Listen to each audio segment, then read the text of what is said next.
Trudeau ने संसद में खालिस्तान के समर्थक करने वाले नेता और कनाडा के नागरिक हरदीप सिंह निज्जर की कनाडा में हत्या के लिए भारत सरकार के एजेंट पर उंगली उठाई थी।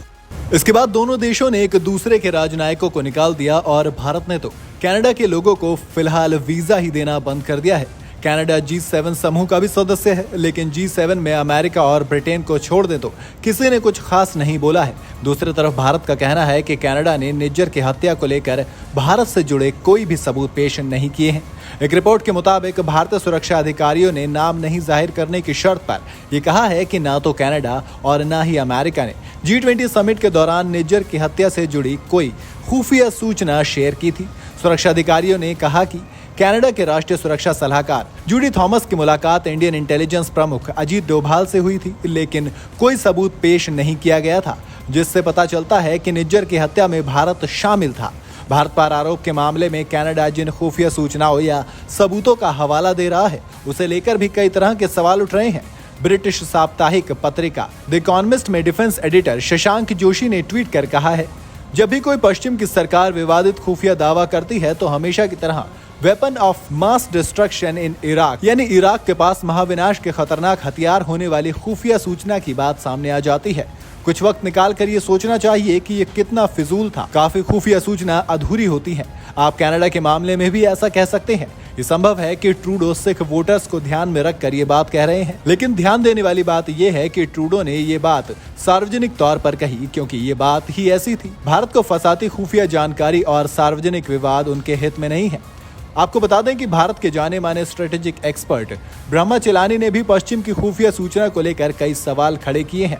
ब्रह्मा चिलानी ने कहा कि कनाडा और अमेरिका ने भारत के साथ कोई भी सबूत पेश नहीं किए।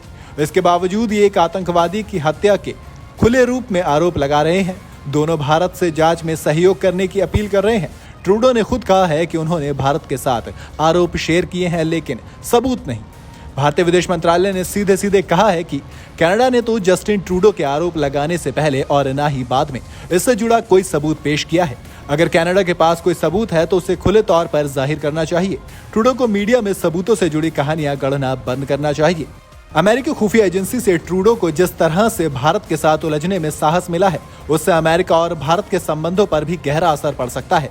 ना तो अमेरिका और ना ही कनाडा ने कोई वीडियो, ऑडियो या फोरेंसिक सबूत पेश किए हों जिससे पता चले कि भारत इस हत्या में शामिल था। विदेश मंत्री एस जयशंकर ने 24 सितंबर को कहा कि दुनिया अभी भी डबल स्टैंडर्ड यानी कि दोहरे मापदंड अपना रही है। जो देश असरदार हैं वो स्थिति में बदलाव का विरोध कर रहे हैं और ऐतिहासिक रूप से शक्तिशाली देश इन क्षमताओं का इस्तेमाल हथियारों की तरह कर रहे हैं। जयशंकर के बयान पर ट्रूडो के साथ पश्चिमी देशों से जोड़कर देखा जा रहा है। हालांकि कनाडा और अमेरिका का प्रोपेगेंडा मीडिया निज्जर को बस खालिस्तान का प्रवक्ता बता रहे हैं, वो भी तब जब भारत ने निज्जर के खिलाफ कम से कम 10 FIR की जानकारी अमेरिका और कनाडा के साथ शेयर की है। ये FIR भारत में भारतीयों पर किए गए हमलों की वजह से दर्ज की गई थी। एक अखबार के विश्लेषण में लिखा है कि ट्रूडो और उनके विदेश मंत्री सबूत नहीं दे रहे हैं, बल्कि भारत पर ऐसे अपराध के आरोप लगा रहे हैं जिस आरोप को भारत ने साफ साफ मानने से इनकार कर दिया है। इस आरोप में अमेरिका अपने भाई कनाडा का साथ दे रहा है। कनाडा और अमेरिका में अलगाववादी आंदोलन के अभिव्यक्ति की आज़ादी बताया जा रहा है। हकीकत यह है कि खालिस्तान की मांग करने वालों के लिए पश्चिम देश लंबे समय से रक्षा के लिए बने हुए हैं।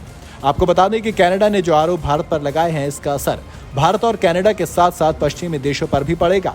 इस खबर पर आपकी क्या राय है, हमें कमेंट में जरूर बताएं और ऐसी तमाम खबरों के लिए न्यूज़ बुक के साथ जुड़े रहें।